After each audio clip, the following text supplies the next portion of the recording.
সৌম্য সরকারকে একটা ম্যাচও সুযোগ দেওয়া হতো না, বাংলাদেশ সিরিজ জিতেছে, কিন্তু যেভাবে তাকে একাদশ থেকে বাদ দেওয়া হয়েছে সেটা নিয়ে প্রশ্ন উঠেছে। এই ব্যাপারে কি বলবেন? একাদশ থেকে তাকে যেভাবে বাদ দেওয়া হয়েছে, তার মানে আগের সিরিজ যেটা ওয়েস্ট ইন্ডিজের বিপক্ষে যে সিরিজ হয়েছিল সেখানে 90 ছিল একটা, দ্বিতীয় ম্যাচে মেবি 45 আর থার্ড ওডিআইতে তিনি 91, ম্যান অফ দ্য ম্যাচ। ভালোই হচ্ছিল তার, এবং সবশেষ 2015-তে পাকিস্তানের বিপক্ষে যেই ওয়ানডে সিরিজ হয়েছিল সেখানেও তিনি player of the match, player of the tournament maybe, বেশ কিছু রান করেছেন। সব কিছু মিলিয়ে সৌম্য এই মুহূর্তে ওয়ানডেতে ভালো টাচে আছেন।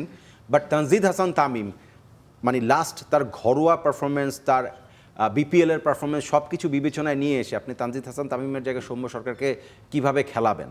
তানজিদ হাসান তামিমের জায়গায় যে তাকে খেলাবেন এই সিরিজে, তানজিদ হাসান তামিম প্রথম ম্যাচে 69, মেবি 48 বলে, তারপরের ম্যাচটা 7 রান আউট, মানে 7 বলে 1 রান করে আউট হয়েছেন। এই ম্যাচটাতে আবার কিন্তু তিনি পুষিয়ে দিয়েছেন। আপনি বিপিএল এর ফাইনাল দেখেন, প্রশ্নটা ছিল সেই প্রশ্নটা আবার চলে গেছে। মানে সেই যে আপনার অলওয়েজ এই হেলদি কম্পিটিশন তো থাকতেই হবে।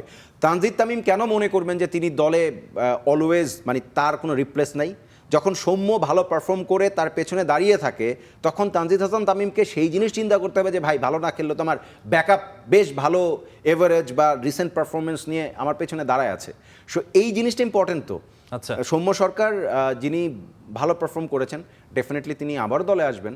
দলে আসার রাস্তাটা আপাতত এই মুহূর্তে তানজিদ তামিম একটু বন্ধ করেছেন। বাট সাইফ হাসান এই 3 ম্যাচে, সাইফকে প্রথম 2 ম্যাচে আমরা খুব ভালো করতে দেখিনি, আজকে ম্যাচেও তিনি খুব ভালো করেছেন, এই কথা বলবো না। জুটি করেছেন, একটা জুটি হয়েছে 105 রানের। বাট সাইফও তো কেপেবল। এখন হয় কি, বাংলাদেশ ওই ডানহাতি বামহাতি কম্বিনেশনটা খুঁজতে চায় শুরুতে, মানে একদম টপ অফ দি অর্ডারে। আমি বাংলাদেশি কোচদের বা যারা টিম ম্যানেজমেন্টে থাকে তারা এই জিনিসটা চায়, যারাই আসে তারা এটা চায়। আমি অলমোস্ট সব কোচের ভেতরে এই জিনিসটা দেখেছি। আমি রাজশাহী ওয়ারিয়র্সের যিনি দলকে চ্যাম্পিয়ন করেছেন, কোচের স্ট্র্যাটেজি বা প্ল্যানেও আমি এই জিনিসটা দেখতাম যে তারা সবসময় চিন্তা করতো একটু উপরের দিকে যদি ডানহাতি বাঁহাতি কম্বিনেশনটা থাকে, বা ব্যাটিংয়ের অর্ডার অনুযায়ী যদি কোনো জায়গায় ডানহাতি বাঁহাতি কম্বিনেশনটা করা যায়, তাহলে ফিল্ড সেট আপে বা বোলারের বোলিং লাইন এবং লেংথের জায়গা থেকে তাকে কিছুটা ডিস্ট্র্যাক্ট করা যায়।